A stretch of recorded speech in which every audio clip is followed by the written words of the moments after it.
pour sujet principal. Le match ASEC Africa comptant pour la 22e journée du championnat de Côte d'Ivoire. Comme notre programme le prévoit, programme publié depuis un mois déjà, nous avons envisagé de faire ce match à Bouaké. Et vous le savez, ces derniers temps, il y a eu pas mal de perturbations dans la ville de Bouaké. Lesquelles perturbations vous pouvez penser que nous passerions à l'annulation de ce match ou à trouver un autre cadre pour jouer ce match. L'objet de cette rencontre ce matin est de confirmer la tenue de ce match à Bouaké. Nous avons espéré tous que la situation se calme au niveau de Bouaké, au niveau de toute la Côte d'Ivoire.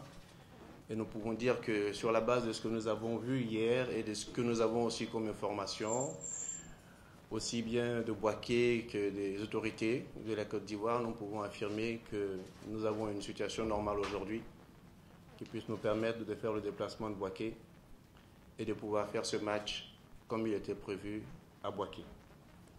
Donc ce samedi à 17h30, au stade de l'appel de Bouaké, il y aura donc ce match à ASEC Africa comptant pour la 22e journée du championnat.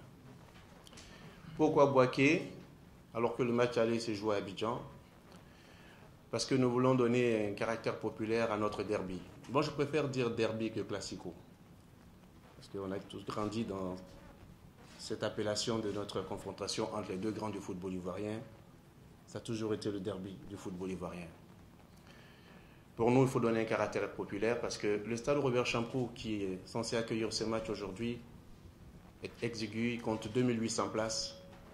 Et nous avons pu constater que lors du match aller, nous étions débordés, il n'y avait plus de place, les spectateurs sont restés debout. Et pour des raisons de sécurité, nous ne pouvons pas nous permettre de faire un match à ASEC Africa, qui est le derby du football ivoirien, avec l'impossibilité pour certains acteurs du football d'aller au stade, et puis pour d'autres qui ont pu avoir une place au stade, ne pas pouvoir s'installer convenablement.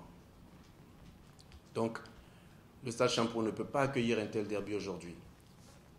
Et à Abidjan, nous avons un seul stade aujourd'hui qui puisse accueillir ce match, parce qu'un match à ASEC Africa, nous attendons en moyenne 10 000 spectateurs, quand il n'y a pas grande affluence. Et ces 10 000 spectateurs, nous ne pouvons les avoir qu'au stade de Félix Houphouët-Boigny. Le stade Houphouët-Boigny étant en travaux, comme vous le savez, pour les Jeux de la francophonie, il n'est pas en mesure d'accueillir ce match. Je crois que le dernier match que nous avons fait au stade Houphouët-Boigny, on avait compté pratiquement 10 à 15 000 spectateurs, entre la SEC et l'Africa, il y a 2 ans, je crois. Donc nous avons aussi, sur ce match, donc nous voulons donner la possibilité à des milliers d'Ivoiriens de voir ce match, d'où le stade de Bouaké. Et nous voulons aussi donner à la ville de Bouaké ce que cette ville a su nous donner chaque fois que nous l'avons sollicité pour jouer le match de l'équipe nationale. Vous savez que Bouaké a su créer plus d'une fois l'ambiance, su accueillir nos éléphants de Côte d'Ivoire. Je me rappelle encore, lors de ce match que nous avons fait à Bouaké, nous étions menés déjà pendant un match difficile. Et on a vu pour tous ceux qui étaient à Bouaké, c'était totalement différent d'Abidjan. La capacité de ce public, malgré la situation difficile de l'équipe nationale qui était menée, qui était ballottée dans ce match, le public s'est levé, a commencé à applaudir. Je crois que cela a galvanisé nos joueurs et nous avons réussi à remonter et à gagner ce match.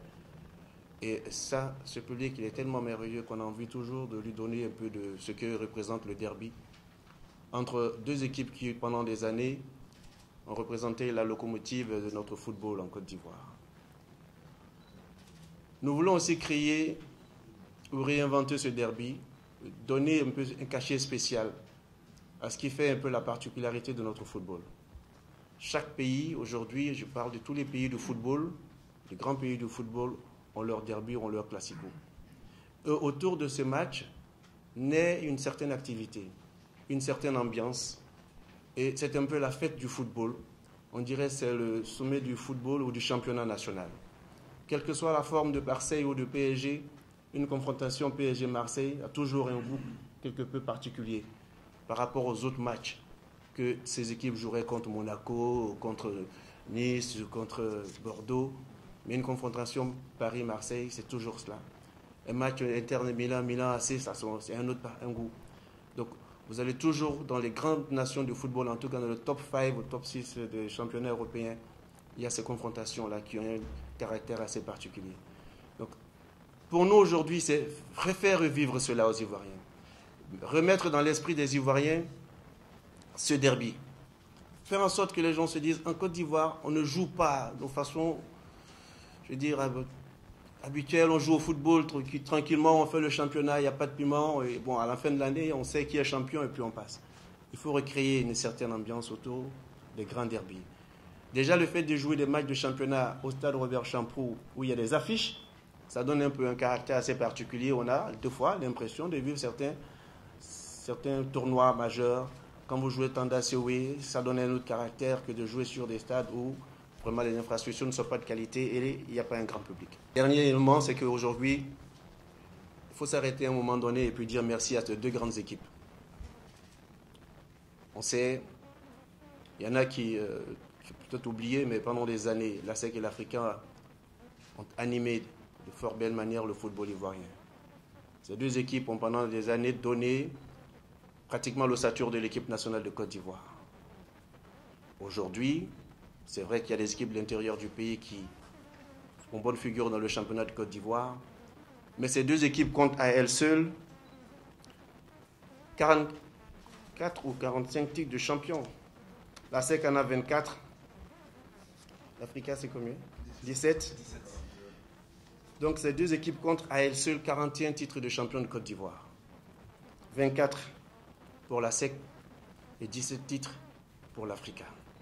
On estime vraiment que ces équipes ont marqué leur temps, ont positionné le football ivoirien au niveau où il se trouve aujourd'hui pendant de nombreuses années. Et on doit aussi leur accorder ce petit crédit et leur donner la possibilité de se produire dans des conditions que nous estimons seront celles de ce samedi à Bouaké, avec une retransmission en direct du match par notre partenaire, Canal+, afin que le monde entier aussi, pour ceux qui suivent la Côte d'Ivoire, vivent un peu cet événement de la SEC Africa autrement que ce que nous avons l'habitude de faire, montrer qu'on sait pouvoir créer aussi d'événements, on sait avoir des équipes de qualité, on sait avoir du football de qualité et de la production de qualité avec notre structure ABS et Canal+. Voilà, mesdames et messieurs, ce match aura lieu le samedi à 17h30, heure du coup d'envoi. Nous avons essayé de prendre des dispositions qui nous permettent de pouvoir organiser ce match sans bousculade, avec l'ouverture des portes pour 13h, vendre des billets pour 12h30. Nous avons fait un tarif raisonnable, nous estimons, parce que nous voulons avoir du public à Bouaké. Ainsi, les tribunes non couvertes seront à 500 francs CFA. Je dis, il n'y a même pas de problème parce qu'on joue à 17h30. Donc, il n'y a pas de peur de soleil et autres. Peut-être que s'il pleut, bon, on pense qu'il ne va pas pleuvoir, on espère. On espère. Mais sinon, on ne peut pas se plaindre de la chaleur. On peut payer 500 francs dans les tribunes non couvertes. La tribune couverte coûtera 1 000 francs, celle qu'on appelle généralement la tribune latérale, si on est un peu comme au stade de Fauboigny. Elle coûtera 1 000 francs. La tribune d'honneur, 2 000 francs. Voilà. Donc, on a vraiment fait un tarif comme si on était à Abidjan, de championnat normal, tout cela pour attirer le maximum de spectateurs au stade. Nous allons faire une animation au stade à partir de 14h pour essayer de maintenir le public en haleine jusqu'à l'heure du match à 17h30, coup d'envoi. Sécurité pas particulièrement renforcée, nous faisons une sécurité comme d'habitude. On va passer la sécurité va palper les différents sporteurs qui vont venir, il faut ils acceptent cela, c'est une mesure de sécurité pour le stade et pour tous ceux qui viennent voir le match. Il y a le minimum quand même qui accepte qu'il y ait des fouilles au niveau de différents endroits que nous allons indiquer avant l'entrée au stade. Et puis nous allons réserver une tribune aux forces de l'ordre, comme nous le faisons quand il y a les matchs des éléphants. Ce n'est pas une disposition particulière, ça je tiens à le dire, c'est que chaque fois que nous faisons des matchs de l'équipe nationale, nous avons un espace qui est réservé pour les forces de l'ordre. Donc nous allons faire la même chose. Les forces de l'ordre auront les travées réservés. Côté tribune non couverte, je préfère que virage. Il y a une entrée qui leur sera communiquée à leur arrivée au stade. Et donc les forces de l'ordre auront ces accès-là libres sans qu'il y ait de montant à payer. Donc c'est une entrée libre pour les forces de l'ordre. Et nous allons aujourd'hui, sur ce match aussi samedi, pouvoir désigner l'homme du match qui recevra un trophée plus une enveloppe. Et nous allons demander aux journalistes de le faire sous la supervision du jury des Oscars. Je ne veux pas qu'on murmure ici, pourquoi jury des Oscars, pourquoi... C'est comme ça, c'est la structure qui est chargée de choisir les meilleurs. Donc sous la supervision du jury des Oscars, pour ceux des journalistes qui seront au stade, eh bien vous serez appelés à choisir l'homme du match, mais ce sera fait sous la supervision du jury des Oscars et le vainqueur aura droit à un trophée et une petite enveloppe pour récompenser les efforts de celui qui sera désigné comme comme meilleur joueur de ce match ASEC Africa de samedi prochain. Nous allons également, lors de ce match, tester nos capacités avec notre partenaire, parce que tous les matchs ont été aujourd'hui sur Canal à partir d'Abidjan. Et nous avons envie l'année prochaine de faire des matchs à partir de Bouaké et de Gagnoa. Donc nous sommes en train de travailler sur ce projet. Aujourd'hui, avec ce match qui va se faire à Bouaké, ce sera une occasion pour nous de pouvoir transmettre le signal à partir de Bouaké jusqu'à Paris, pour Canal, en attendant de pouvoir transmettre le signal de partir de Gagnoa, quand le stade de Gagnoa sera mis à disposition. Il n'est pas exclu que la saison prochaine, nous puissions avoir 3 matchs, Abidjan, Bouaké et Gagnoa, en même temps, en multiplex. On a déjà fait 2 matchs en multiplex en 2014. Et on a fait Tanda et Gagnoa, Bondoukou et Gagnoa en multiplex dans la dernière journée du championnat. On aimerait pouvoir faire 3 matchs, donc on va déjà tester aussi nos capacités techniques à partir de Bouaké et également préparer ces retransmissions à partir de Gagnoa l'année prochaine. Donc voici, mesdames et messieurs, pour Bouaké, les premières informations que je voudrais vous communiquer, tout en souhaitant que nous puissions voir un bon match. Parce qu'aujourd'hui, la SEC est en tête du championnat. L'Africa a fait une bonne remontée pour se trouver aujourd'hui à la 3e place du championnat. Le week-end dernier, les 2 équipes ont marqué chacune 3 buts. Même si la SEC n'a pas gagné, l'Africa a quand même 3-0. Je crois que depuis 8 ans, l'Africa n'avait pas réussi à battre le CW Sport de San Pedro. Pendant 8 ans. Donc ça a été un exploit pour l'Africa de battre le CW. Et donc, c'est un match qui s'annonce ouvert entre 2 équipes qui, pour la SEC, ont besoin de maintenir son poste ou se maintenir à la première place du championnat et l'Africa de faire une remontée au niveau des 3 meilleurs pour se faire une place, même si ce n'est pas possible pour le titre de champion. On pense que l'Africa pourrait jouer, si ça continue comme cela, une place africaine. Et c'est toujours bon pour le football ivoirien d'avoir de bons représentants en compétition africaine. Voici ce que je voudrais vous donner comme information sur ce match de Bouaké. Avant d'aborder d'autres sujets, je voudrais vous faire ce qu'on aurait pu faire depuis. Malheureusement, nous n'avons pas réussi à le faire. C'était de faire un bref rappel de la phase allée du championnat. Vous allez comprendre que c'est un peu important pour nous de vous dire ce qui s'est passé en termes de chiffres sur les 13 premières journées, pour dire qu'il y a quand même une nette amélioration en termes d'affluence, une nette amélioration en termes de recettes. Et pour les clubs, pas pour la fédération parce qu'on ne gagne pas grand-chose, mais déjà en termes d'affluence, c'est important pour nous de pouvoir faire savoir que les différentes dispositions que nous avons prises ces derniers temps avec l'appui de Canal, avec l'organisation qui est mise en place, et que le football ivoirien est de plus en plus suivi, et les Ivoiriens viennent de plus en plus au stade. Si vous prenez l'affluence, nous avons amélioré les entrées au stade de 57%. 57% sur la phase allée. Nous avons eu 33 938 spectateurs sur la phase allée. 33 938 cette année contre 21 646 en entrée payante. Pour ce que nous avons pu noter. 33 938 contre 21 646 l'année dernière. Ça fait une affluence de 57% sur la phase allée.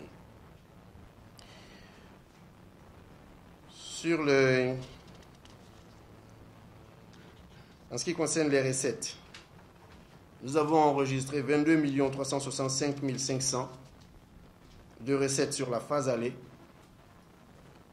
contre 15 172 900 l'année dernière,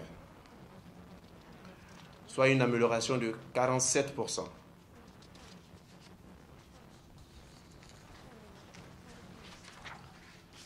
En ce qui concerne la quote-part des clubs, les clubs ont enregistré une quote-part de 10 111 000, tous les clubs confondus, les 14 de Ligue 1, pour les 13 premières journées, contre 5 657 000 sur la saison 2015-2016, soit une amélioration de 79% de leur quote-part.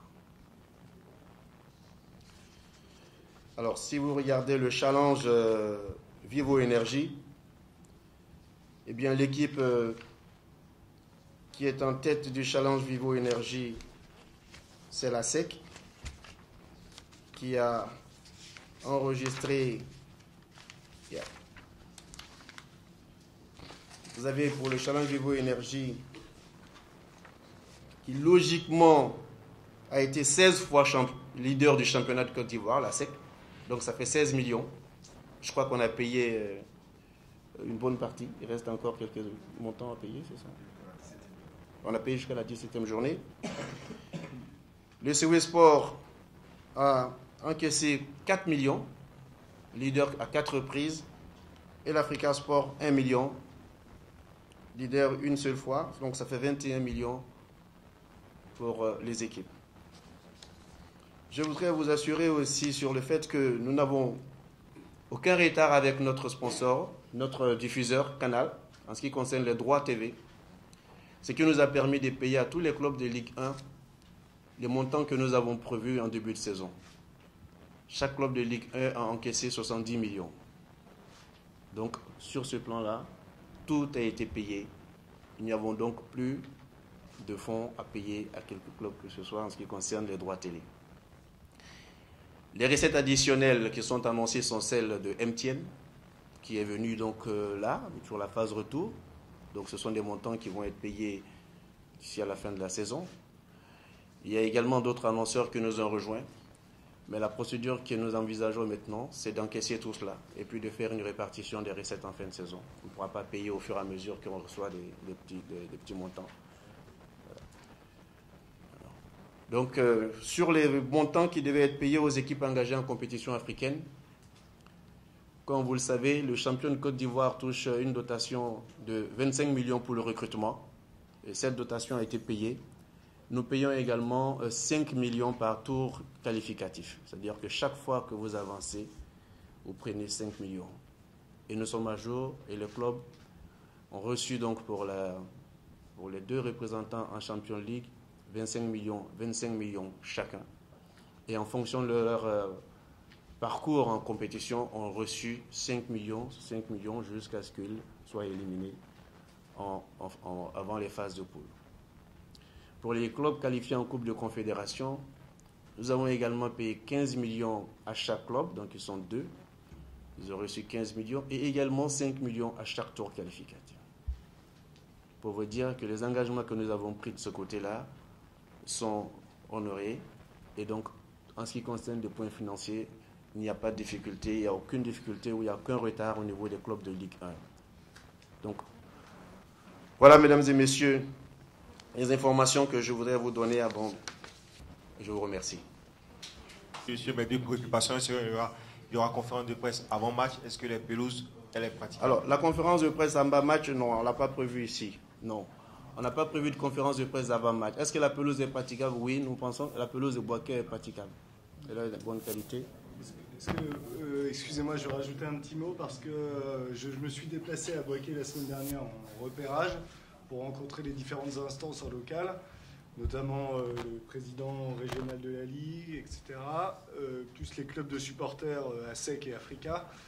Donc on a fait un premier point et on a fait un tour évidemment du stade et on s'est rendu compte que la pelouse était tout à fait praticable et même très belle, donc il n'y a pas de souci de ce côté-là.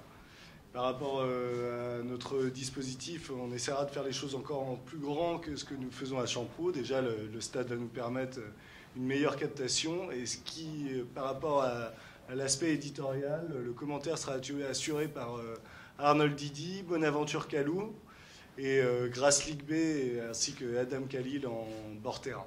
Voilà, c'est juste les précisions que je voulais apporter.